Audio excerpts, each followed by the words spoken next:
yeah.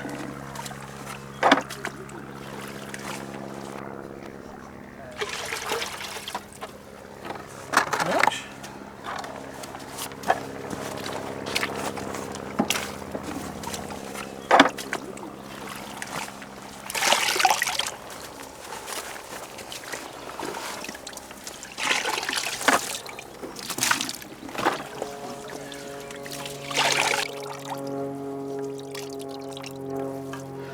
Very wet Wheldrake. It rained all day yesterday, Sunday, so we didn't work yesterday because you simply couldn't work in the rain. But of course it's filled everything up with water. So what we're doing now is basically bailing out the holes, and then we can get on with things. We've set ourselves a few tasks today. We've got one trench ready to now start cleaning, and we're going to get that all clean today and photographed with a proper 3D photograph. So we've recorded that. It's amazing. 3D photography really does allow you to speed on with the recording process if you need to. So we're going to do that, and we're going to try and move this forward as far as we can today as well. And we're also going to try and get one of our big ditch terminals done today as well. So we've kind of given ourselves a bit of a mini time team, if you like. You know, trying to get stuff done in one day, because you never guess what's going to happen again overnight. Weather forecast says it's going to pour down, so we better get on with it.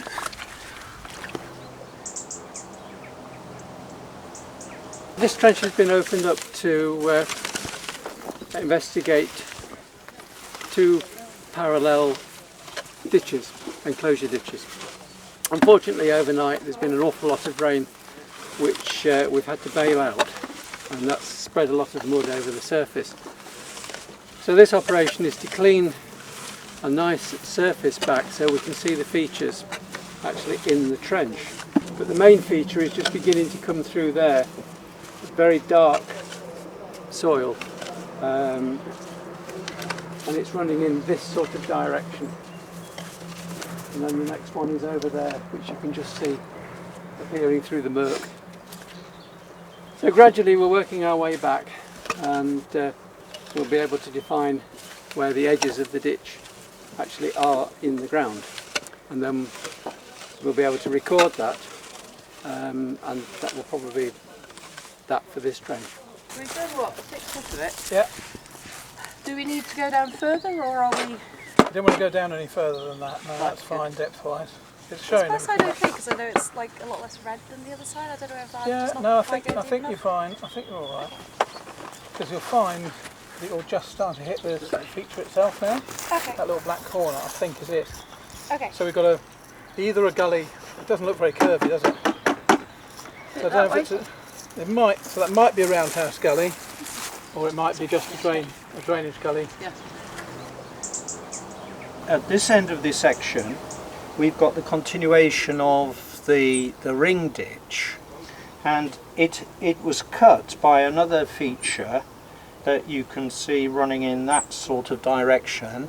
It's beginning to become apparent, I think, that the ring ditch was first, because this feature seems to cut into it. As you see, it comes along there and then goes over towards that bucket, and this other feature is clearly cutting through it.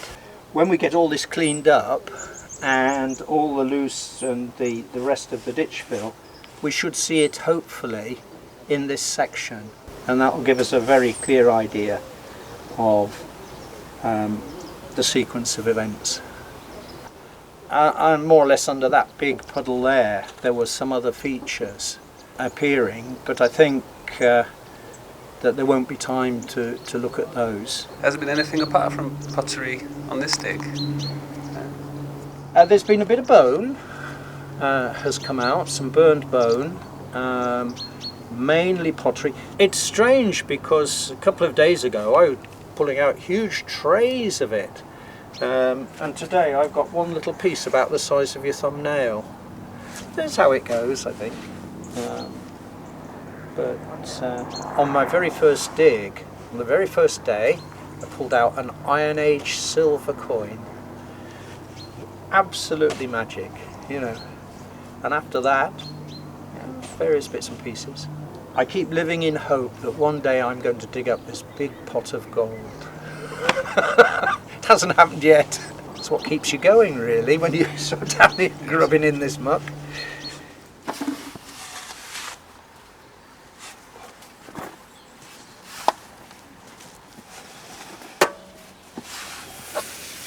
We're just over halfway. We've exposed one of the linear ditches, and we've got this other one behind.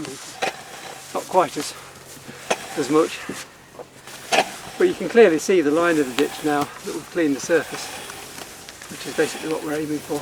But there isn't really any particular doubt exactly what it is. It's a double enclosure ditch. It's fairly common. So I doubt we shall excavate it. I don't think we're going to have time to do that. I think let's pick the spoil up bit.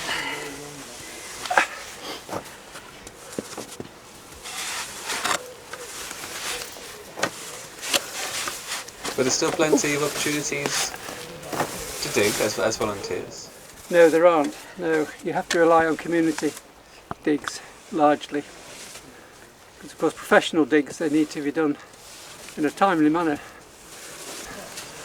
It does rely on people like Brian organising the dig and getting the funding in place and all the equipment and the tents and the archaeologists to oversee. Without people like Brian, we wouldn't be doing this at all. It's all one big family, really. But the people on this dig, the majority of them have been digging last year at North Duffield and previous year at Hemmingbrough. So yeah, we know most of the people.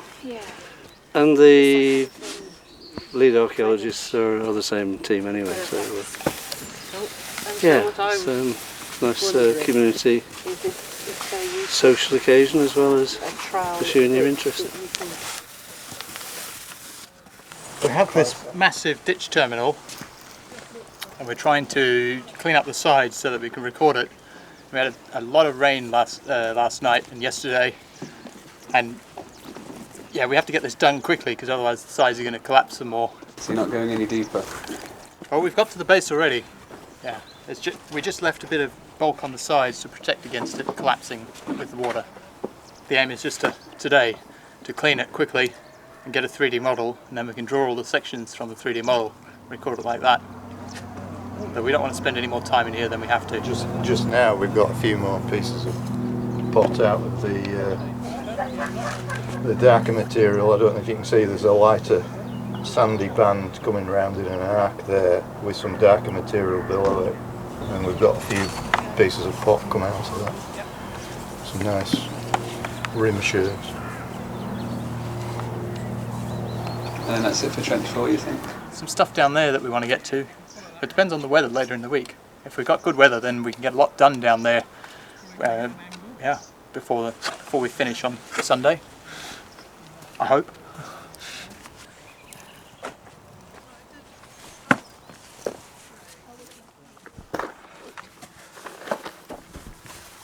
So we're really glad that we've got the water out of this hole now, because it's allowed us to actually get on with the excavation and trying to see what we're looking at. We should have a big roundhouse gully sweeping through here, and we've got the shape of that gully, but most of the fill of it has actually been removed by ditches that have come through since, backwards and forwards. So it's